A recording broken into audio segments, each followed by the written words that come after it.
ওই যুগে পুরো বিশ্বব্যাপী শিরক ছিল। আমরা মনে করি আরবের মধ্যেই শুধু শিরক ছিল না, তখন ভারতবর্ষের মধ্যেও 300 কোটি দেবদেবীর পূজা হতো ওই সময়টাতে। 1450 বছর আগের কথা বলছি, তারও আগের কথা বলছি। পার্সিয়ান সভ্যতায় তখন তাদেরকে মাজুস বলা হতো, তারা অগ্নি পূজা করত। এই যে রোমান এম্পায়ার যারা, ওরাও ট্রিনিটিতে বিশ্বাস করত, 3 খোদায়। আর ইহুদি যারা, ওরাও তাদের ধর্মকে বিকৃত করেছিল। ওজায়ের আলাইহিস সালামকে তারা আল্লাহর সন্তান মনে করতো না। এক কথায় প্রত্যেকটা সেক্টরেই, কন্টিনেন্টের মধ্যেই শিরক ছিল মূল পাপ। আর আরবের মধ্যে তো তারা কাবা ঘরের মধ্যেই প্রায় 360টা মূর্তি স্থাপন করেছিল। তাহলে মূল সমস্যা কি ছিল আইয়ামে জাহিলিয়াতের? সবাই একটু বলার চেষ্টা করি। এখন এই পয়েন্টটা ধরে আপনি পুরো বিশ্বটাকে আজকে মেলাবেন।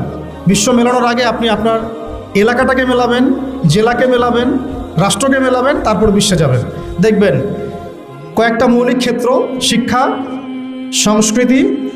সংস্কৃতি, অর্থনীতি, রাজনীতি এবং আপনার ধর্মীয় অঙ্গন, এই 5টা মৌলিক বিভাগে আপনার এলাকায়, আপনার জেলায়, আপনার রাষ্ট্রে এবং পুরো গ্লোবালি শিরকের সয়লাভ আছে কি নাই। এইটা যদি আইডেন্টিফাই আপনি করতে না পারেন, তাহলে প্রবলেম তো ধরতে পারছেন না। প্রবলেম না ধরলে সলিউশনও যাবেন কীভাবে? যখন আমরা সলিউশনের কথা আলোচনা করব যে উপায় কি, কিভাবে কায়েম করব, তার আগে তো আমাকে ফাইন্ড আউট করতে হবে যে প্রবলেমগুলো কী কী। তাহলে আমরা কি এই বিষয়টা বুঝতে পারলাম যে ওই সময়ে যেমন শিরক ছিল, এটা এই বিশ্ব তার চেয়েও বড় স্কেলে শিরকটা কিন্তু এখনও আছে। এটা আপনারা যদি একটু ঘাটাঘাটি করেন তাহলে বুঝবেন। আমার কাছে সময় বেশি নাই, আমি দিবে যাচ্ছি না। সেকেন্ড প্রবলেমটা ছিল রিবা, সুদ ভিত্তিক অর্থ ব্যবস্থা। আইয়ামে জাহিলিয়াতের সেকেন্ড বিগেস্ট প্রবলেম ছিল সুদ ভিত্তিক অর্থ ব্যবস্থা। এখনকার বিশ্বে বলেন নাই? 3টা অপশন নাই, আছে, সঠিক উত্তরে টিক চিহ্ন দিন। নাই, আছে, অনেক বেশি আছে, কোনোটাই নয়, অনেক বেশি। আমাদের এখানে সবচেয়ে বিচক্ষণ এবং তাকওয়াবান ব্যক্তিকে যদি আপনি এখন বাংলাদেশের প্রধান উপদেষ্টা বানায় দেন, তিনি সুদের বাইরে কোনো ব্যাংকিং সিস্টেম এখন ইনস্ট্যান্ট চালু করতে পারবেন না, যতক্ষণ না ওই যে দাজ্জালীয় মোরল শক্তির গোড়ায় আপনি আঘাত না করছেন, ততক্ষণ পর্যন্ত আপনি রিবা বিহীন একটা ব্যাংকিং সিস্টেম সারা বিশ্বকে দিতে পারবেন না। অনেকে বলে আমরা নাকি কিছু কিছু ভবিষ্যৎবাণী করি, আসলে আমরা বর্তমান নিয়ে কথা বলি। বর্তমান সম্পর্কে তাদের জ্ঞানের ঘাটতির কারণে এটাকে ভবিষ্যৎ বলে মনে হয় অনেকের। এই ডলার বেসড যে ব্যাংকিং সিস্টেমটা আছে, ইনশাআল্লাহ আযজা ওয়া জাল, ইনশাআল্লাহ তাআলা অচিরেই এই ডলার বেসড ব্যাংকিং সিস্টেমটা পড়ে যাবে ইনশাআল্লাহ। দেখেন আপনারা, দেখতে থাকেন কি হয়। তো পড়ে গিয়ে যে রাতারাতি আবার ইসলামিক ব্যাংকিং আসবে এমনটা মনে হচ্ছে না। হয়তোবা সেই জায়গা দখল করবে ইসরায়েলের অর্থ ব্যবস্থা। হয়তোবা কোনো একটা রাষ্ট্রের আধিপত্যকে দমন করতে হলে ওই রাষ্ট্রের অর্থনৈতিক ভিত্তিকে নষ্ট করতে হয়। এর আগে ব্রিটেনের ব্যাংক সারা বিশ্বকে শাসন করেছিল, ডলার এসে সেটাকে রিপ্লেস করেছে। এখন ডলারকেও রিপ্লেস করবে কিছু না কিছু। সেটা হয়তো বা কাগজের টাকা নাও হতে পারে, সেটা হতে পারে ক্রিপ্টোকারেন্সি বা ইলেকট্রনিক মানি। কয়দিন আগে আপনারা একটা কথা শুনেছিলেন না যে আমরা ক্যাশলেস সোসাইটি চালু করতে চাই? একজন বলেছিলেন তো, গত গভর্নমেন্টের একজন, শুনেন নাই? ক্যাশলেস সোসাইটির মধ্যে এই শুভঙ্করের ফাঁকিটা ছিল। এটা হতো পুরো ইলেকট্রনিক একটা সিস্টেম, যেটার সম্পত্তির কোনো সিকিউরিটি নাই। যাই হোক, ওটা ওই আলোচনা যাচ্ছি না। আমাদের অর্থনীতি সংক্রান্ত অনেক বই বাজারে এখন এসেছে, আপনারা পড়তে পারেন। তো মূল কথাটা হচ্ছে রিবা বেসড যে ইকোনমিক সিস্টেম, এটা আইয়ামে জাহিলিয়াতের সুন্নত, এটা নতুন কোনো সুন্নত নয়। তৃতীয় সমস্যা মাদক দ্রব্যের সমস্যা ছিল। এই সমস্যাটা এখন আপনারা দেখতে পাচ্ছেন, শুধু মাদক না, পুরো নৈতিক অবক্ষয়। বিশ্ব এমন কোনো যুগ আজ পর্যন্ত দেখে নাই যেখানে জিনাটাকে শুটিং করে একটা ইন্ডাস্ট্রি বানানো হয়। এমন কোনো বিশ্ব আজ পর্যন্ত আসে নাই বিশ্ববাসীর সামনে। এমন কোনো সময় বিশ্ববাসীর সামনে আসেনি মহাকালের ইতিহাসে যে জিনা, নোংরা একটা কাজকে শ্যুট করে এটাকে শিল্পের আকৃতি দিয়ে সবার ঘরে ঘরে পৌঁছে দেওয়া হয় ইন্টারনেটের মাধ্যমে। এটাকে আবার ইন্ডাস্ট্রির নাম দেওয়া হয়। তারা বলে এটাকে পর্ন ইন্ডাস্ট্রি। এবং সেখানকার যারা অ্যাক্টিং করে ওদেরকে বলা হয় পর্ন স্টার, তারকা। তারা উপাধি দিয়েছেন। তারা লা হাওলা ওয়ালা কুওয়াতা ইল্লা বিল্লাহিল আলিয়্যিল আযীম। ভূমিকম্প আসার এগুলো হচ্ছে কারণ আসলে জিনা, মাদক, বাদ্যযন্ত্র, গান বাজনা ইত্যাদি। তো এখন শুধু মাদকে সীমাবদ্ধ নাই, বরং মাদক, জিনা, ব্যভিচার, পরকীয়া, আপনার এই লালন তত্ত্ব, হ্যাঁ, সংস্কৃতির দোহাই পেরে বিভিন্নভাবে আমাদেরকে ওই নৈতিক অবক্ষয়ের জায়গাটায় নিয়ে আসা হয়েছে। এটা আইয়ামে জাহিলিয়াতের সুন্নাত, এটা নতুন কোনো সুন্নাত না। 4, ওই সময় নারী জাতির একেবারে অবমূল্যায়ন করা হতো, যেটা আপনারা অনেকেই জানেন। এখন কি নারী জাতির সাথে খুব বেশি সম্মান দিয়ে কথা বলা হয় তাই মনে হয় আমাদের? এখনই কি আমরা নারীকে সেই সম্মান আদৌ দিতে পেরেছি? আসলে পারি নাই। আমরা কর্পোরেট যে ওয়ার্ল্ডটা আছে আমাদের, এই ভিজুয়াল ওয়ার্ল্ডের পিছনে একটা কর্পোরেট ওয়ার্ল্ড আছে, যেটা তাদের স্বার্থ আর টাকা ছাড়া কিছুই বোঝে না। এই ওয়ার্ল্ডটা নারীকে সরাসরি পণ্য বানিয়েছে, সরাসরি পণ্য, ভোগের পণ্য। আপনি ইসলামিকভাবে যদি আপনি দুজন নারীর মধ্যে ইনসাফ করেন, এটাকে তারা সারা ওয়ার্ল্ডের চোখে, সমাজের চোখে খারাপভাবে উপস্থাপন করবেন। কিন্তু আপনি যদি ভিতরে ভিতরে নাউযুবিল্লাহ 8টা-10টা মেয়ের সাথে নোংরা সম্পর্ক করেন, তারা এটাকে প্রমোট করবে এবং এগুলোকে তারা বলবে কাছে আসার গল্প। কথাগুলো কি একটু ভারী হয়ে যাচ্ছে না, বোঝা যাচ্ছে? আচ্ছা, তো প্রিয় ভাইয়েরা, নারীর সেই সম্মান এখন পর্যন্ত ওইভাবে আমরা দিতে পারি নাই। কোনো কোনো ক্ষেত্রে আমরা আমাদেরকেও দোষ দিব, জি, আমাদেরকে আমরা দোষ দিব, কারণ আমরাও কোনো কোনো ক্ষেত্রে আমাদের মেয়েদেরকে আয়েশা রাদিয়াল্লাহু আনহার মতো মানুষ করতে পারি নাই। আপনি আমাকে বলেন যে আপনার একটা মেয়ে আছে, আপনি তাকে মুহাদ্দিসা বানাতে চান, কতগুলো অ্যাভেলেবল প্রতিষ্ঠান আপনার সামনে আছে, কতগুলা, পরিবেশ, এনভায়রনমেন্ট সব কিছু মিলিয়ে। আমরা তাদের শিক্ষার ক্ষেত্রে, তাদের শিক্ষা, তাদের নিরাপত্তা, তাদের এই উম্মার খেদমতে তারাও যে আমাদের সাথে অংশগ্রহণ করবে, এই ক্ষেত্রটাতে আমরা কতটুকু এগোতে পেরেছি, এটাও কিন্তু ভাবতে হবে। আত্মসমালোচনা ব্যাপারটা এমন যে আয়নার সামনে দাঁড়ানো, যে আমার চেহারায় কী কী ত্রুটি আছে আমাকে দেখতে হবে এবং খোলা মনে দেখতে হবে। আল্লাহ পাক আমাদেরকে বোঝার তৌফিক দান করুন। 5 নম্বর সমস্যাটা ছিল যে গোত্রীয় হানাহানি। গোত্রীয় একটা হানাহানি ওই সমাজে ছিল।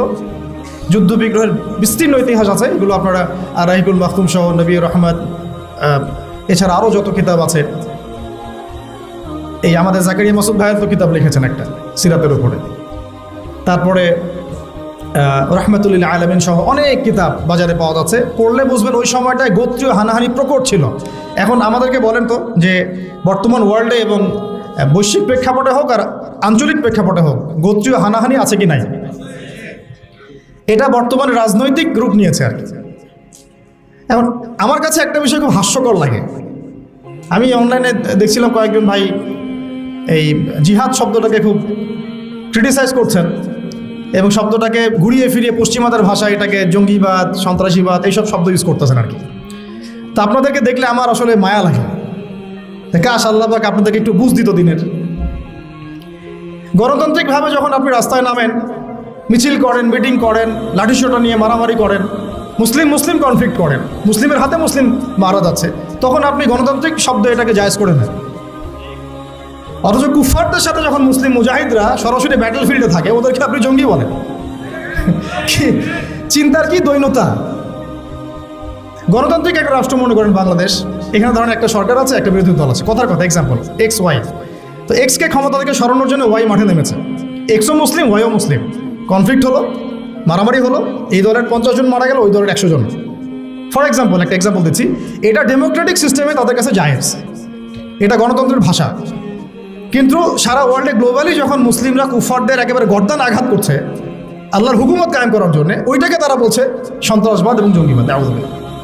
আল্লাহর কসম, জঙ্গিবাদ বলে কোনো শব্দ নাই ইসলামে। এই জঙ্গি জুজুর ভয় দেখানো বন্ধ করেন। জঙ্গিবাদ বলে কোনো শব্দ না কোরআনে আছে না হাদিসে আছে। এসব পশ্চিমাদের থেকে ধার করা তন্ত্রমন্ত্র বন্ধ করেন। হ্যাঁ, এটা হতে পারে যে কিছু মানুষ ইসলামকে নিয়ে বাড়াবাড়ি করতে পারে, সেটা অন্য ইস্যু। প্রত্যেকটা ধর্মেই দেখা যায় কিছু কিছু ব্যক্তি থাকতে পারে যারা ওই ধর্মকে বিতর্কিত করার ব্যাপারে কাজ করে, অথবা এরাও অথবা পেইড এজেন্ট হতে পারে, আল্লাহ ভালো জানে। ষড়যন্ত্রের তো শেষ নাই। কিন্তু একজন একজন মুসলিমের কোনো একটা নির্দিষ্ট অন্যায়কে আপনি যদি পুরো উম্মার ক্ষেত্রে আপনি লাগিয়ে দেন, এটা তো হলো না। আর যেটা একটা স্বতঃসিদ্ধ বিধান কোরআন এবং হাদিসের, যেটা ছাড়া দিন প্রতিষ্ঠা হবে না, শুধুমাত্র দাওয়াত দিয়ে হয় না, দাওয়াতের সাথে এটা লাগে, এটাকে যারা অস্বীকার করছেন এবং পশ্চিমা তন্ত্রমন্ত্র শব্দ ইউজ করছেন, তাদের জন্য আফসোস করা ছাড়া আমাদের কিছু করার নেই। কিন্তু আমরা ভয় করি যে আসলে আমাদের গায়ে আঘাতটা ওই ইহুদিরা, খ্রিস্টানরা, নাস্তিক মুরতাদরা যতটা না করে, আমাদের এই মডার্ন ভাইরা আমাদেরকে এত বেশি আঘাত করে। আমরা আপনাদেরকে বলবো যে আপনারা সালাফদের বইগুলো একটু পড়েন। সালাফদের সাথে তো আমাদের দেখা হবে কিয়ামতের মাঠে, তখন কি মুখ নিয়ে আপনারা দাঁড়াবেন এইটা চিন্তা করেন। আমাদের কিন্তু সবার সাথে দেখা হবে কিয়ামতের মাঠে ইনশাআল্লাহ, তাই না? দেখা তো হবে, তখন কি মুখটা নিয়ে তাদের সামনে দাঁড়াবেন এটা চিন্তা করেন। আল্লাহ পাক আমাদেরকে কথাগুলো বোঝার তৌফিক দান করুন। তো প্রিয় ভাইরা, আমি ওইদিকে আর যাচ্ছি না ডিপে। এখন মূল কথা হচ্ছে এই প্রবলেমগুলো নিমজ্জিত সমাজটাকে আমরা জাহিলিয়াত বলি, ঠিক আছে? তো আমাকে এখন বলেন যে এই জাহিলিয়াতের এই সমাজটা 23 বছরের ব্যবধানে দূর হয়েছে কি হয় নাই? আলোকিত হয়েছে কি হয় নাই? পুরোপুরি জাহিলিয়াতগুলোকে সরিয়ে একটা নতুন আলোকিত সমাজ নবী সাল্লাল্লাহু আলাইহি ওয়াসাল্লাম প্রতিষ্ঠা করেছেন না করেন নাই? এটা কি তাত্ত্বিক ছিল না প্র্যাকটিক্যাল ছিল? এখন আমাদের সামনে তাহলে প্রশ্ন আসলো কিভাবে? এই তো কিভাবে করলেন? প্রথমত একজন নবী দরকার ছিল, আল্লাহ পাক মনোনীত একজন বান্দা দরকার ছিল। এখন কি সেই নবী আছেন? নবীর জায়গায় তাহলে কারা কাজ করবেন? নবীদের উত্তরসূরি কারা? ওলামায়ে কেরাম, মাশাআল্লাহ। এখন ওলামায়ে কেরামদের মধ্যে যারা কাজ করছেন এইসব বিষয় নিয়ে, তাদের সাথে আপনাদের সবার সম্পর্ক আছে কিনা এটা খেয়াল রাখবেন। ওলামায়ে কেরামদের সাথে আপনাদের সম্পর্ক আছে কিনা, তাদের পর্যন্ত আপনারা রিচ করেন কিনা। নবী নাই, কোনো নবী আসবেন না, তাহলে এই পুরো দায়িত্বটা কাদের উপর বর্তায়? উম্মার উপরে, স্পেশালি ওলামায়ে কেরামদের উপরে। এই তো কথা। এখন আমরা যদি ওলামায়ে কেরাম হতে পারি তো আলহামদুলিল্লাহ, তখন আপনি সেই দায়িত্ব নেবেন, আপনি সেই দায়িত্বের একটা অংশ বহন করবেন। যদি আপনি ওলামায়ে কেরাম হতে না পারেন, অ্যাটলিস্ট আপনি তালেবে ইলম তো হবেন। বিশ্বাস করেন, আমি যদি এখন একজন করে আমরা কোরআন তেলাওয়াতটুকু ধরা শুরু করি, আমি আমার অভিজ্ঞতার আলোকে বলছি যে বেশিরভাগ উপস্থিত যারা আছেন তারা কোরআন তেলাওয়াত বিশুদ্ধ করে পড়তে পারবে না। তালেবে ইলমের শুধু একটা প্রাথমিক লেভেল বললাম, মক্তবের লেভেল, যে how to recite the glorious Quran মানে অথেন্টিকলি, এতটুকুই তারা পারবে না। কিন্তু সে দিন কায়েমের স্বপ্ন দেখছে, দিন নিয়ে কাজ করার ফিকির করছে। কোনো ক্ষেত্রে সে দায়ীও হয়ে আছে, কিন্তু তার বেস ঠিক নাই। তাহলে প্রিয় ভাই, ফ্যান্টাসি না। প্রথমে হচ্ছে আমাদের ওলামায়ে কেরামদের সাথে সম্পর্ক এবং তালেবে ইলম হয়ে যাওয়া। সবাই আজকে থেকে নিয়াত করি, সবাই তালেবে ইলম হয়ে যাবে ইনশাআল্লাহ। তালেবে ইলম মানে কি? জ্ঞানের ছাত্র। আজকে বাইতুল মুকাররমে যিনি খুতবা দিচ্ছেন, আমাদের শ্রদ্ধেয় ওস্তাদ, তিনিও নিজেকে বলেন যে আমি একজন জ্ঞানের ছাত্র। বই হারিয়ে গেলে, কোন একটা বই হারিয়ে গেলে 2 রাকাত নামাজ পড়ে কান্নাকাটি করে আল্লাহ পাকের কাছে বলেন যে আল্লাহ, আমার বইটা হারাই গেছে। বাচ্চাদের মতো কান্নাকাটি করে। তালেবে ইলম। তো আমরা কি সেই তালেবে ইলম হতে পারছি? ভাই, আমি আঘাত করবো একটু আপনাদেরকে। আমরা কোরআন তেলাওয়াত করতে শিখছি না, অ্যারাবিক গ্রামার শিখছি না। অ্যারাবিক ভাষা না জানলে কোরআন শেখা যাবে না, বোঝা যায় না, একদমই যাবে না। আমরা হাদিস পড়া শিখছি না, আমরা উসুল শিখছি না, আকীদা শিখছি না, ফিকহের বই পড়ছি না। সবচেয়ে বড় কথা, ওলামায়ে কেরামদের আধ্যাত্মিক সোহবতে আমরা যাচ্ছি না। একটা বিচ্ছিন্ন জনগোষ্ঠী হয়ে কিন্তু দিন কায়েম করা যাবে না, ঠিক আছে? আমাদের কাছে মাঝে মাঝে একটু মানে ইসলামের বাইরে একটু স্মার্ট গন্ধটা বেশি ভালো লাগে আর কি। মনে হয় যে তারা একটু ব্যাকডেটেড, আমরা একটু স্মার্ট। জি না, বরং আমরাই ব্যাকডেটেড, তারাই স্মার্ট। যার কাছে কোরআন এবং সুন্নাহর গভীর জ্ঞান আছে না, তারাই স্মার্ট, আমরা কিন্তু ব্যাকডেটেড। তারা দস্তরখানায় খাওয়াকে চরম রকম গুরুত্ব দেন, আমার কাছে হয়তো এটা তেমন কোনো বিষয় না। তারা টুপি মাথায় দেওয়াটাকে অনেক গুরুত্ব দেন, আমার কাছে মনে হচ্ছে না দিলেও চলে। এই যে আস্তে আস্তে লিবারাল হতে থাকা, এক পর্যায়ে দেখা যায় মুসুল থেকে সরে গেছে। আমার কাছে মনে হয় যে দাড়ি না রাখলেও কোনো সমস্যা নেই, কিন্তু তারা দাড়ি না রাখলে তার চেহারা দিকে তাকাচ্ছেন না। তাদের দার্সে বসে আমরা কোনো বেয়াদবিমূলক একটা আচরণও করতে পারি না, কিন্তু দেখা যায় ওয়াজ মাহফিল বিভিন্ন জায়গায় মানে একটা আলোচনা কোনো পরিবেশই থাকে না। তো আদব, আখলাক, তাজকিয়া, এই 3টা জিনিস, আদব, আখলাক, তাজকিয়া, এই 3টা জিনিস ইলমের সাথে সম্পৃক্ত, এবং এই 3টা জিনিস অর্জন হবে বরেণ্য আধ্যাত্মিকতা সম্পন্ন উলামায়ে কেরামদের আধ্যাত্মিক সোহবতে আল্লাহ পাক আমাদেরকে বোঝার তৌফিক দান। নবী সাল্লাল্লাহু আলাইহি ওয়াসাল্লাম নবী হওয়ার পরে এইভাবে দাওয়াতের কাজ শুরু করলেন ওহীর আলোকে। কিসের আলোকে? ওহীটা কি? কোরআন এবং সুন্নাহ, যেটা আল্লাহ পাকের পক্ষ থেকে নাজিল হয়েছে। এখন আপনি আমি দিন প্রতিষ্ঠা করতে চাচ্ছি নবীর সুন্নতে, নবীর তরিকায়, তাহলে আমাদেরকে ওহীর সাথে সম্পর্ক থাকতে হবে না? কোরআন এবং সুন্নাহর সাথে আমাদের সম্পর্ক না হলে এই আলোচনাগুলো বৃথা। নিয়াত করি যে কোরআন এবং সুন্নাহর সাথে আমরা সম্পর্ক করবো ইনশাআল্লাহ এবং শিখবো ইনশাআল্লাহ। আমরা হামাগুড়ি দিচ্ছি এখন ভাই, যে লেভেলে আমরা যেতে যাচ্ছি ওই লেভেলে যাওয়ার জন্য আমরা কেবল হামাগুড়ি দিচ্ছি, আমরা দাঁড়িয়ে হাঁটাও শিখিনি এখন।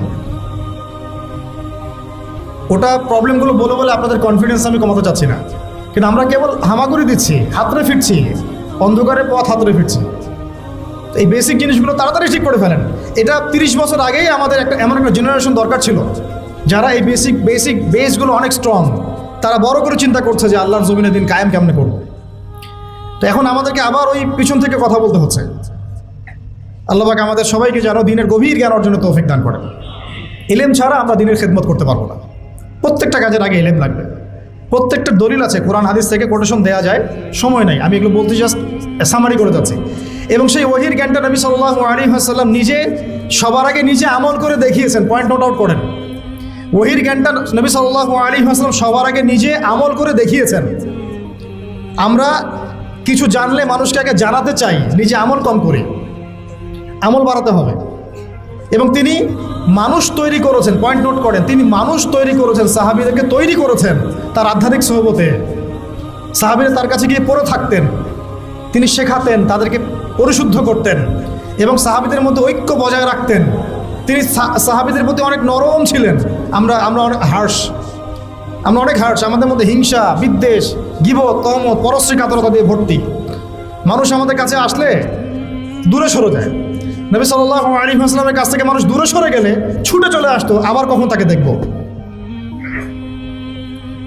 তিনি ছিলেন মানুষের প্রতি নরম, সাহাবীদের প্রতি নরম, কোমল। সাহাবীদের মধ্যে কোনো ডিভাইডেশন কখনো হতে দেন নাই। আর আমাদের পুরো উম্মাই বিচ্ছিন্ন। এমনকি এগুলো বললে তো মানুষ নিতেই পারবে না। ওই ভিতরে যাওয়ার পরে আমরা চিনতে পেরেছিলাম যে কারা আমাদের আসলে বন্ধু, কারা আসলে আমাদের শত্রু। অবাক হলাম যে অনেক দাড়ি টুপিওয়ালা মানুষ যাদেরকে আমরা বন্ধু মনে করতাম, তারাই পিছন থেকে আমাদেরকে ছুরি মারছে। তো এই জন্যে আমাদের চেঞ্জ করতে হবে এই সংস্কৃতি। সবাই ভাই ভাই হয়ে যায়, আল্লাহ পাক তৌফিক দান করেন। সবাই নবীর সাহাবীদের মতো হয়ে যায়, আল্লাহ তৌফিক দান করেন। রুহামা বাইনাহুম হয়ে যায়, সমালোচনা করার দরকার নাই, সবার মধ্যে ভুল আছে। আবু আদনান ভাই যদি 100টা থাকে, আপনারও হয়তো 90টা আছে। আপনার 90টা থাকলে ভাইয়েরও হয়তো 80টা আছে। বের করতে থাকলে কেউ বাদ যাবে না। এইভাবে চিন্তা করতে থাকলে আমরা এখন বাংলাদেশে এই অবস্থায় যে ক্রিটিক্যাল একটা সিচুয়েশন চলছে, আমরা কিন্তু একদম বিচ্ছিন্ন হয়ে যাব জাতি থেকে। আপাতত আমাদের হৃদ্যতার ব্যাপারটা খুব ফোকাস করা, মানে জোর দেওয়া উচিত। আমরা আকীদা, আমল, মানহাজের ব্যাপারে কোনো ছাড় দিব না, কিন্তু হৃদ্যতার ব্যাপারে যেন আমরা উদার হই, এটা খুব জরুরি। আমরা নিজেদের মধ্যে এই ডিভাইডেশনগুলোকে কমানোর চেষ্টা করি। ভাই মাফ করে দেই, ছেড়ে দেই মন থেকে। ঠিক আছে, এক ভাই না হয় নেগেটিভ কিছু বলছে, বাদ দেন, ছেড়ে দেন, রিপ্লাই দেওয়ার দরকার নেই। একসময় তার বুঝ আসলে সে নিজেই লজ্জিত হবে। তার বুঝ যখন আসবে সে নিজেই লজ্জিত হবে। তো আমাদের দরকার একটা প্ল্যাটফর্ম। নবী সাল্লাল্লাহু আলাইহি ওয়াসাল্লাম আমাদেরকে সুন্নাহ দিয়ে গেছেন, তিনি নিজে সামনে থেকে লিড দিয়েছেন। এই দেখেন, এখানে একটা ব্যাপার, উম্মার জন্য কিছু করতে চাইলে সামনে আসতে হবে ভাই, লুকায় থাকা যাবে না। উম্মার জন্য কিছু করতে চাইলে আপনাকে সামনে আসতে হবে, আমাকে সামনে থেকে লিড করতে হবে, উম্মাকে কথা বলতে হবে। কোনো সাহাবী এগুলো থেকে বিচ্ছিন্ন হয়ে থাকেন নাই, সবাই সামন থেকে ইসলামের দাওয়াতের কাজটা করেছেন। কখনো কৌশল চেঞ্জ করেছেন, সেটা হতে পারে অন্য বিষয়। কখনো হিজরত করেছেন, কখনো সবর করেছেন, কখনো মার খেয়েছেন। বেশিরভাগ সাহাবী সামন থেকে উম্মাকে নেতৃত্ব দিয়েছেন, প্রয়োজনে মার খেয়েছেন। কাবা ঘরের মধ্যে আবু জেহেলদের মজলিসে গিয়ে আব্দুল্লাহ বিন মাসউদ রাদিয়াল্লাহু আনহু আর রহমান সূরা তেলাওয়াত করে শুনিয়েছেন। বেলাল, সুমাইয়া রাদিয়াল্লাহু আনহুম আজমাইন, তাদের নির্যাতনের ঘটনা আপনারা জানেন। তারা পালিয়ে যান নাই সমাজ থেকে, তারা ওই সমাজের থেকেই কাজ করার চেষ্টা করেছেন। তো আমাদেরকে পালিয়ে যাওয়া যাবে না। এখানেই যেহেতু আমরা জন্ম নিয়েছি, এখানে হয়তো আমাদেরকে মরতে হবে, এখানেই আমাদের লড়াইটা কিন্তু এখানে। সবাই কিন্তু সব জায়গায় চলে যেতে পারবেন না, সবার সেই সুযোগ হবে না। অতএব মূল পয়েন্টগুলো তো আমরা ফোকাস করি। ওহিভিত্তিক সমাজ গড়া, ওহির চর্চা করা, ওহিকে বুকে ধারণ করে ওই ইলমটাকে অর্জন করা, ওলামায়ে কেরামের সোহবতে থাকা এবং নিজেদের মতো ঐক্য বজায় রাখা। এরপরে আসি, কয় মিনিট আছে আমার? দেখো তো কয়টা বাজে? 45। আচ্ছা, 1:30টায় জামাত, আমরা একটাই শেষ করে দেবো ইনশাল্লাহ, ঠিক আছে? ওকে, ইনশাল্লাহ হয়ে যাবে 15 মিনিটে। শুনেন, এই কয়েকটা পয়েন্ট তো বুঝে আসছে। এখন আমি একটু সামারি করে দেই। প্রথম 3 বছর, প্রথম কত বছর? প্রথম 3 বছর নবী সাল্লাল্লাহু আলাইহি ওয়াসাল্লাম কিন্তু গোপনে গোপনে দাওয়াত দিয়েছেন। দেখেন, ইন্ডিভিজুয়াল দাওয়াটা অনেক জরুরি। তিনি মানুষ তৈরি করেছেন, এবং এই 3 বছরে কারা তৈরি হয়েছেন জানেন? আবু বকর রাদিয়াল্লাহু আনহু, উসমান বিন আফফান, সাদ ইবনে আবি ওয়াক্কাস, আব্দুর রহমান বিন আউফ, তারপরে আপনার বেলাল বিন রাবাহ, আব্দুল্লাহ বিন মাসউদ, আয়েশা রাদিয়াল্লাহু খাদিজা রাদিয়াল্লাহু আনহা, আলী ইবনে আবি তালেব, যায়েদ ইবনে হারেসা, জাফর ইবনে আবি তালেব। মানে যে সাহাবীরা পরবর্তীতে বদর, উহুদ, খন্দক, খায়বার কাঁপিয়ে দিয়েছেন, ওই সাহাবীরা তৈরি হয়েছেন প্রথম 3 বছর। সুবহানাল্লাহ। এই জন্য বলে যে প্রথম দিকের সাথীরাই কিন্তু প্রকৃত সাথী, তাই না বিষয়টা? পরে যখন দেখবেন যে আমাদের অবস্থা ভালো, আমাদের কিছু ভাই যদি 40-50টা আসন পেয়ে যায় সামনে আর কি, তখন দেখবেন যে অনেকেই তাদের কাছে যাওয়া শুরু করবে, তাই না বিষয়টা? এবং তারা মনে করবে যে আমরা তো দিন কায়েম করে ফেলছি।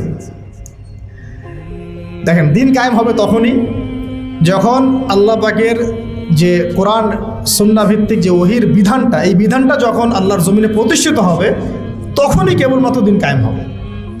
তার আগ পর্যন্ত হ্যাঁ আপনি বলতে পারেন যে হ্যাঁ আমি আগের চেয়ে একটু ভালো আছি, আগের চেয়ে একটু ভালো থাকলেও অসুবিধার কিছু নাই। যদি ওইটা দিয়ে ইসলামের কিছু খেদমত করতে পারেন তাও ভালো, কিন্তু আপনার টার্গেটটা থাকতে হবে পরিপূর্ণ শরিয়া কায়েম করা। কিন্তু টার্গেট তো আমাদের আছে একটা, এই টার্গেট তো হুট করে অ্যাচিভ করা যাবে না। তো আয়না করে পড়ে থাকার চেয়ে তো কমপক্ষে সামনে দাঁড়ায় কথা বলাটা ভালো, নাকি রবি ভাই কি বলেন? অ্যাটলিস্ট এটা ভালো না? তো যদি একজন আমাকে ধরে আয়না ঘরে ঢুকে রাখলো, আরেকজন ধরেন বের করে এসে বললো ঠিক আছে আপনি কথা বলেন, সমস্যা নেই, তো আমি তো এই সুযোগটা নিব, অ্যাটলিস্ট নিব না? তো এই জন্য আমরা দাওয়াতের মাঠ রেডি করতে থাকবো। আমাদেরকে একটু বিচক্ষণ হতে হবে সবসময়, মানে একবার ছাড় না দেওয়ার মানসিকতা, এটা থেকে একটু বের হয়ে আমাদের মনে হয় যে একটু ডিপ্লোম্যাটিক হওয়া উচিত, উসুল ঠিক রেখে, উসুল জায়গা ঠিক রেখে। এই যেহেতু আমরা ওলামায়ে কেরামদের সাথে মাশওয়ারা করবো, তা সেক্ষেত্রে আমাদের উসুল থেকে সরে যাওয়ার কোনো সুযোগ নাই ইনশাআল্লাহ।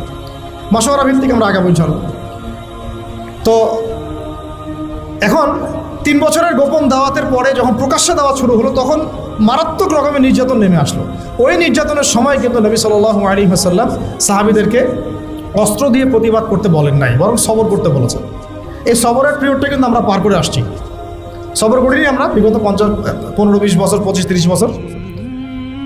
আমাদেরকে যেভাবে সবাইকে নির্যাতন করা হয়েছে, প্রত্যেকটা সংগঠনের নাম ধরে ধরে বলা যাবে, ব্যক্তির নাম ধরে ধরে বলা যাবে, তাদের মধ্যে কেউ একজনকে আপনি দেখান যে সে অস্ত্র হাতে বের হয়েছিল, দেখান অস্ত্র হাতে নিয়ে বের হয়েছিল সরকারের বিরুদ্ধে বিদ্রোহ করার জন্য? কোনো মুসলিম অ্যাসোসিয়েশন কেউই বের হয় নাই। তাহলে আপনারা পশ্চিমাদের শেখানো শব্দটাকে কিভাবে আমাদের সাথে জুড়ে দিচ্ছেন? যদি ওই রকমই কোনো আচরণ কেউ করতোই, তাহলে আপনারা কি আদৌ থাকতে পারতেন বাংলাদেশে? কত আগেই তো আপনাদের কাম খালাস হয়ে যেত। কিন্তু সবাই সবর করেছে, মাইর খেয়েছে, কেউ 10 বছর, 12 বছর, 8 বছর, 5 বছর, কেউ 3 বার, 4 বার, 5 বার করে, কত কিছু হয়েছে আপনারা তো জানেনই না। আমি শুধু একটা কথা বলে শুনেন, চায়ের কাপে আর ফেসবুকে ঝড় তোলার চাইতে, চায়ের কাপে আর ফেসবুকে এইসব আলোচনার ঝড় তোলা আর এই যে আয়নাঘরের একটা রিমান্ড, এটাকে আপনি 1000 কোটি গুণ দিয়েও আপনি হিসাব করতে পারবেন।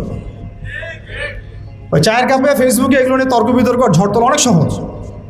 আর যারা ওইসব জায়গা ফেস করে আসছে, তাদের যে ত্যাগ, স্যাক্রিফাইস এবং তাদের সবর, ইস্তেকামা, ইমান, তাদের জীবনের জজবা, এটার সামনে দাঁড়াই দিয়ে পারবেন না আপনারা। আমাদের অনেক বোনকে আমরা জানি এরকম অবস্থার সম্মুখীন হয়েছে, বোন, ছেলে তো বোন। তো আমরা দোয়া করি আল্লাহ পাক এই সমস্ত মানুষের ত্যাগ, কোরবানিগুলোকে কবুল করেন। এই কোরবানিগুলোর ফলশ্রুতিতে তাদের চোখের পানি, তাদের তাহাজ্জুদ, তাদের দোয়া, তাদের এই যে আধ্যাত্মিকত্ব, আল্লাহকে ডাকা, এগুলোর বদৌলতে আজকের দিন পেয়েছি আমরা। এটা একদিনের শুধু রেভলিউশনে এটা হয় নাই। যারা এখন ক্রেডিট নেওয়ার প্রতিযোগিতায় ব্যস্ত আছেন, এটা ভুল করতেছেন আপনারা।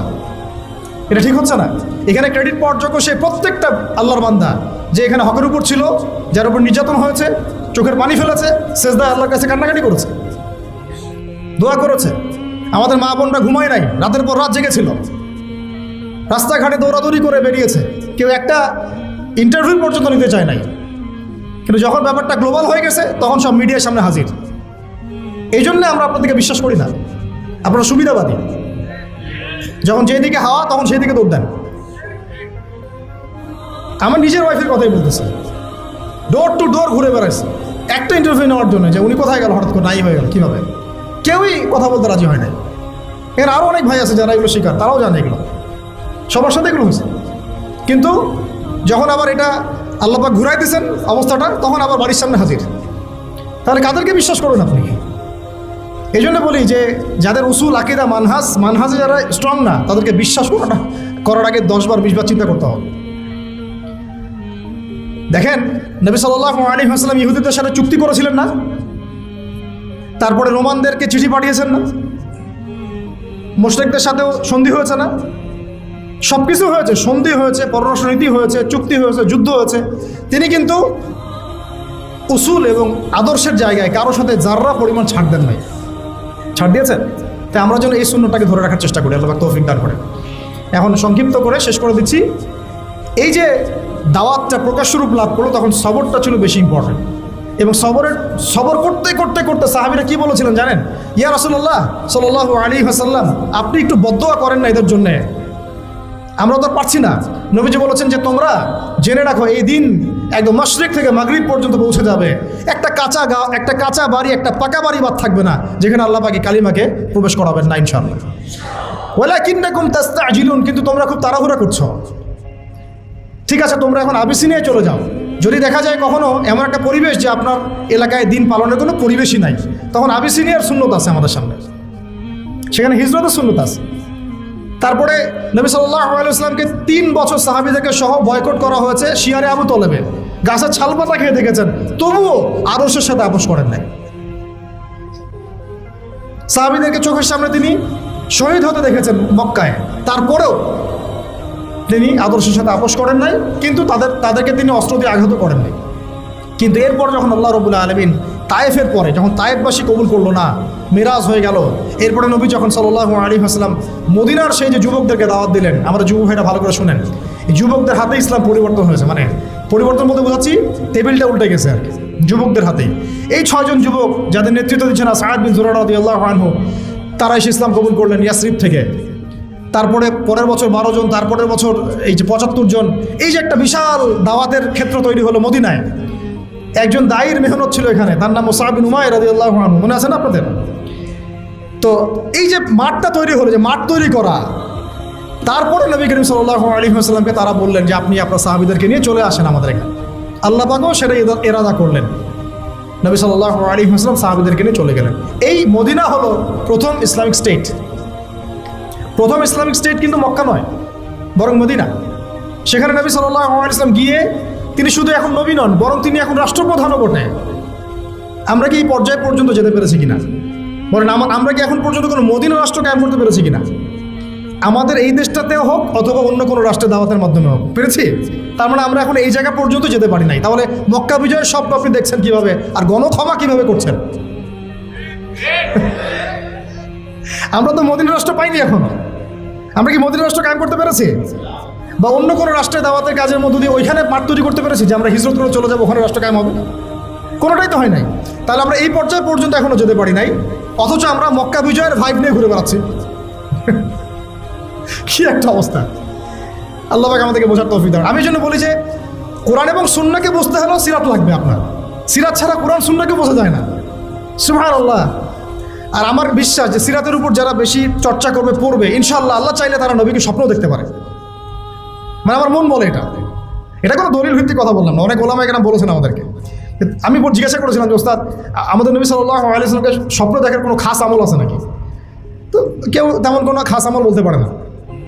একজন ওস্তাদ খালি বললেন যে রাত্রে ঘুমানোর সময় অ্যাটলিস্ট 10 পৃষ্ঠা সিরাত পড়ে ঘুমাও, দেখে কি হয়। তার মানে উনি হয়তো দেখেছেন, কিন্তু বলেন না। সিরাত ছাড়া ভাই আমরা দিন প্রতিষ্ঠার প্যাটার্নগুলো বুঝবো না। একটা প্রত্যেকটা কাজের একটা প্যাটার্ন থাকে, একটা পদ্ধতি থাকে, অজু করার একটা সিস্টেম আছে, নামাজের একটা নিয়ম আছে, দিন প্রতিষ্ঠারও নিয়ম আছে। এখন দেখেন দাওয়াতের মধ্য দিয়ে মদিনা রাষ্ট্র কায়েম হয়ে গেল। ওখানে কিন্তু নবীজি এখন শুধুমাত্র নবী নন, তিনি নবীও বটে, রাষ্ট্রপ্রধানও বটে, তাদের আমিরও বটে। তাহলে এখানে আমির হলো নবী, রাষ্ট্রপ্রধান এবং আমির, ইমারা হয়ে গেল ইমারা, এবং জামা হলো একটা জামা। বুঝাতে পারছি কি? জামাত ইসলাম না রে ভাই, এটা আবার জামা মানে একটা কি বলবো ভাই, হ্যাঁ ঐক্যবদ্ধ একটা প্ল্যাটফর্ম।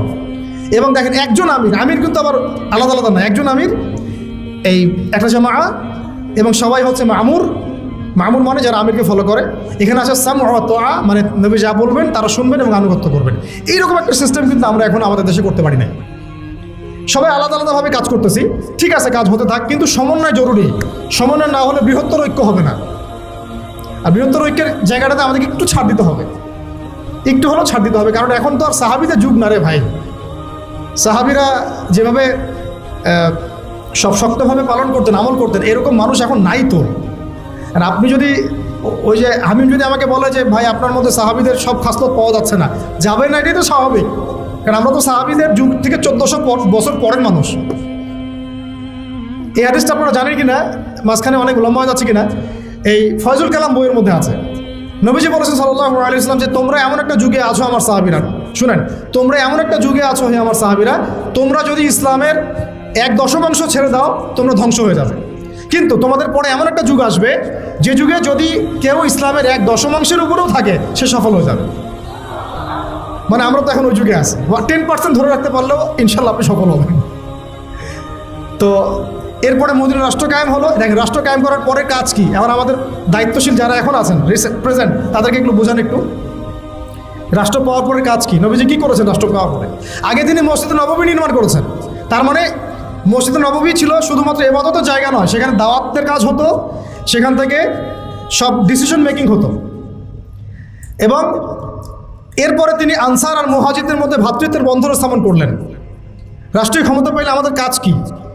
আধ্যাত্মিক পরিবেশ তৈরি করা, দ্বীনি ইলমের পরিবেশ তৈরি করা, দাওয়াতের পরিবেশ তৈরি করা, এবং উম্মার এই জাতির মধ্যে ঐক্য নিয়ে আসা। আমরা তো কি করতেছি? সংবিধান সংস্কার করতেছি, এটা আমাদের এখন এজেন্ডা, তাই না? এই পলিসিতে, যে পলিসিতে আপনারা আগাচ্ছেন, এই পলিসিতে যদি সংবিধানকে 10-12 সংশোধন করেন, আপনারা এটাকে ইসলামিক সংবিধান তো বানাবেন না। বানাবেন? সহজ কথা বলেন, কখনোই বানাবেন না। তাহলে মদের বোতল খালি চেঞ্জ করতেছেন, এই তো, আর তো কিছু না। তাহলে মূল কাজটা কিন্তু আমাদের এখন করা দরকার ছিল, জাতিগত ঐক্য নিয়ে আসা। জাতিগত ঐক্যটা খুব জরুরি ছিল। সবাইকে নিয়ে বসা, ওলামা ইকরামদেরকে প্রাধান্য দেওয়া, তাদের কাছে যাওয়া, তাদের সোহবতে যাওয়া, পরামর্শ নেওয়া, মাশওয়ারা করা, এবং মসজিদগুলোকে আবাদ করে দেওয়া। এর ভিত্তিতে কি করা? দ্বীনের ইলমের দাওয়াতটা ছড়ানো, প্রকৃত ইসলামের দাওয়াতটা ছড়ানো, এটা ছিল কাজ। এর সাথে নবী সাল্লাল্লাহু আলাইহি ওয়াসাল্লাম কী করেছেন? ভ্রাতৃত্বের বন্ধন স্থাপন করেছেন, সামরিক বাহিনী শক্তিশালী করেছেন। দেশটা এখন নাজুক অবস্থায়, সামরিক বাহিনীগুলোকে খুব শক্তিশালী করা দরকার ছিল এখন। তারপরে তিনি ওই সময় সারিয়া অভিযানগুলো শুরু করলেন, দেশের নিরাপত্তার স্বার্থে সারিয়া অভিযানগুলো শুরু করলেন। সারিয়া আর গাজওয়া এক না, কিন্তু সারিয়া মানুষ যেখানে নবী সাল্লাল্লাহু আলাইহি ওয়াসাল্লাম নিজে যান নাই, অন্য সাহাবীকে আমির করে পাঠিয়েছেন। গাজওয়াও হচ্ছিল, এবং অর্থনৈতিক ভিত্তিটা তারা শক্ত করলেন। মদিনা রাষ্ট্র পাওয়ার পর তারা কী করলেন দেখেন, আধ্যাত্মিক বিষয়টার দিকে খেয়াল করলেন, মসজিদ নির্মাণ করলেন, ভ্রাতৃত্বের বন্ধন স্থাপন করলেন, অর্থনৈতিক ভিত্তি শক্ত করলেন, সারিয়া অভিযানগুলো চালানো শুরু করলেন, পররাষ্ট্রনীতি অ্যাপ্লাই করলেন, এবং ওই দেশের অভ্যন্তরে যে অমুসলিমরা ছিল, যেমন ইহুদি বা অন্য যারা, তাদের সাথে একটা কিন্তু চুক্তি হলো, সনদ হলো। তো আমাদের এই কাজগুলো কিন্তু সব পারফেক্টলি হয় নাই বা হচ্ছে না। এরপরে আস্তে আস্তে আবু সুফিয়ানের কাফেলাকে আক্রমণ করাকে কেন্দ্র করে বদরের যুদ্ধ হয়ে গেল। তো এই যে বদরের যুদ্ধ হলো, এখান থেকে আর আমরা পিছনের দিকে ফিরে তাকাই নাই কখনো। তখন এখানে দেখেন, সিরাত থেকে শুধু দাওয়াতের মধ্য দিয়ে কিন্তু মক্কা বিজয় পর্যন্ত আসে নাই। বদর আমাদেরকে চোখে আঙ্গুল দিয়ে দেখাই দিচ্ছে, বদর, যে শুধুমাত্র দাওয়াতের ভিত্তিতে কিন্তু মক্কা বিজয় পর্যন্ত সিরাত আসে নাই। এই বদরের সিঁড়িগুলো পার হতে হয়েছে। বদরের পরে উহুদ, তারপরে খন্দক, তারপরে আপনার যে হুদাইবিয়া, আরও কত যুদ্ধ হয়েছে মাঝখানে। হুদাইবিয়া সন্ধির আগেও হয়েছে, পরেও হয়েছে, তারপরে খাইবার, হ্যাঁ, তারপরে তাবুক, তায়েফ, হুনাইন, কতগুলো। এই সিঁড়িগুলো পার হয়ে হয়ে হয়ে শেষ পর্যন্ত গিয়ে মক্কা বিজয়টা হয়েছে। তাহলে আমরা একটু স্পষ্ট বুঝতে পারলাম, শুধুমাত্র দাওয়াতের ভিত্তিতে মক্কা বিজয়টা হয় না। আল্লাহ পুরো জাজিরাতুল আরবের মধ্যে ইসলামটা শুধু দাওয়াতের ভিত্তিতে প্রতিষ্ঠা হয়নি। এর সাথে লেগেছে ইলমের চর্চা, বেশি বেশি আমল, হালাল খাওয়া, তাজকিয়া অর্জন করা, নবীর সোহবত, তারপরে হালাল ইকোনমি, হ্যাঁ, একটা রাষ্ট্রীয় ব্যবস্থা, পররাষ্ট্রনীতি, কখনো সন্ধি, কখনো কূটনৈতিক তৎপরতা, কখনো দাওয়াত, কখনো জিহাদ, সব কিছু মিলায় মক্কা বিজয় হয়েছে। তাহলে সিরাতের এই পুরো বিষয়টার কতটুকু অংশ আমরা আসলে বাস্তবায়ন করতে পারছি, এটা আমাদেরকে ভাবতে হবে। আপনারা সব ইন্টেলেকচুয়াল অডিয়েন্স, আপনারা এটা নিয়ে ভাববেন, ফিকির করবেন, নিজেরা পড়াশোনা করবেন, এবং আমাদের যদি কোনো ভুল হয় আমাদেরকে সংশোধন করে দিবেন ইনশাআল্লাহ। আল্লাহ পাক আমরা সবাইকে সিরাতের সুন্নতে আল্লাহর জমিনে দিন কায়েমের তৌফিক দান করেন। আবারও দোয়া করি আল্লাহ পাক যেন সিরাতের সুন্নতে আল্লাহ পাক আমাদেরকে আল্লাহর জমিনে তার দিন কায়েম করার তৌফিক দান করেন। আল্লাহ পাক সেই রকম আমাদেরকে ইমারত দান করেন, আমি সেই রকম মামুর দান করেন, সেই রকম সামি'না ওয়া আতা'নার মতো আমাদের মানসিকতা দান করেন। আল্লাহ পাক আমাদেরকে ওই ইলমগুলো অর্জন করার তৌফিক দান করেন, ইলমের সেই গভীরতা যাওয়ার তৌফিক দান করেন, বেশি বেশি আমল করার তৌফিক দান করেন, সাহাবীওয়ালা জিন্দেগি যাপন করার তৌফিক দান করেন, সাহাবীওয়ালা জিন্দেগি যাপন করার তৌফিক দান করেন। এবং ইসলামের জন্যে তারা যেভাবে তাদের জান, মাল, সময়, শ্রম উজাড় করে দিয়েছেন, ওইভাবে আমাদেরকেও দিনের জন্য কাজ করার তৌফিক দান করেন। সবচেয়ে বড় কথা, আল্লাহ পাক আমরা সবাইকে যেন একটা বৃহত্তর ঐক্যের প্ল্যাটফর্ম দান করেন। আমরা আশাবাদী ইনশাল্লাহ, আমরা স্বপ্ন দেখব, স্বপ্নই আমাদেরকে ইনশাল্লাহ বাস্তবের রূপ দেখাবে এক সময় না এক সময়। অনেক ভালো কাজ হচ্ছে মাশাআল্লাহ, প্রত্যেকটা জেলায় জেলায় খুব ভালো কাজ হচ্ছে। আমি চাচ্ছি, মন থেকে আমার দোয়া এবং চাওয়া, সবগুলো কাজগুলোকে একটা সমন্বয় করা, অ্যাটলিস্ট আকিদা, আমল এবং মানহাজ, এই উসুলের মানদণ্ডে। বাকি কিছু বিষয় আমাদের মধ্যে ইখতিলাফ আছে, থাকবে, আমি জানি। কোনোদিনও আপনি বাংলাদেশের সবাইকে একটা জায়গায় আনতে পারবেন না, এটা ইম্পসিবল। অ্যাটলিস্ট তারপরেও একটা হৃদ্যতাপূর্ণ সম্পর্ক রাখা, দূরত্বগুলোকে কমায় নিয়ে আসা, শেষ করার আগে একদম লাস্ট 1 মিনিট আমি একটা কথা বলে শেষ করে দিব। একটা হাদিস খালি বলবো। নবী সাল্লাল্লাহু আলাইহি ওয়াসাল্লাম বলেন সাল্লাল্লাহু আলাইহি ওয়াসাল্লাম যে কাতার সোজা করো, মিলে মিলে দাঁড়াও, মাঝখানে দূরত্বগুলোকে বন্ধ করো, কাঁধে কাঁধ মিলে মিলে দাঁড়াও। তোমরা যদি এভাবে মিলে মিলে না দাঁড়াও, একে অপরের সাথে মিলে মিলে না দাঁড়াও, তাহলে আল্লাহ রাব্বুল আলামিন তোমাদের হৃদয়গুলোর মধ্যে দূরত্ব সৃষ্টি করে দিবে। আমাদের নামাজের কাতার ঠিক নাই, আমাদের হৃদয়ের অবস্থাও ঠিক নাই। আল্লাহ পাক আমাদেরকে নামাজের কাতারও যেমন সীসা ঢালা প্রাচীরের মতো করার তৌফিক দান করেন, আমাদের মনগুলোকে আল্লাহ পাক জুড়ে দেন। আমি একটা দোয়া করছি, আপনারা আমিন বলবেন। আল্লাহুম্মা আল্লিফ বাইনা কুলুবিনা, আমিন। ওয়া আসলিহ যাতা বাইনানা ওয়াহদিনা সুবুলাস সালাম ওয়া নাজ্জিনা মিনাজ যুলুমাতি ইলান নূর ওয়া জান্নিবনা আল ফাওয়াহিশা মা যাহারা মিনহা ওয়া মা বাতান। আল্লাহুম্মা বারিক লানা ফি আসমা'িনা ওয়া আবসারিনা ওয়া কুলুবিনা ওয়া আ'মালিনা ওয়া আজওয়াজিনা ওয়া যুররিয়াতিনা ওয়া তুব আলাইনা ইন্নাকা আনতাত তাওয়াবুর রহিম। اللهم ثبت أقدامنا وانصرنا على القوم الكافرين. اللهم لعن الكفرة الذين يصدون عن سبيلك ويكذبون رسلك ويقاتلون أولياءك. اللهم أنزل عليهم بأسك الذي لا ترده عن القوم المجرمين. آمين يا رب العالمين. اللهم صل وسلم على نبينا محمد وعلى آله وأصحابه أجمعين. أقول قولي هذا أستغفر الله لي ولكم ولسائر المسلمين. بارك الله لنا ولكم بالآية الحكيم. إنه تعالى جواد كريم والرؤوف الرحيم. سبحانك اللهم وبحمدك أشهد أن لا إله إلا أنت أستغفرك وأتوب إليك. السلام عليكم ورحمة الله وبركاته.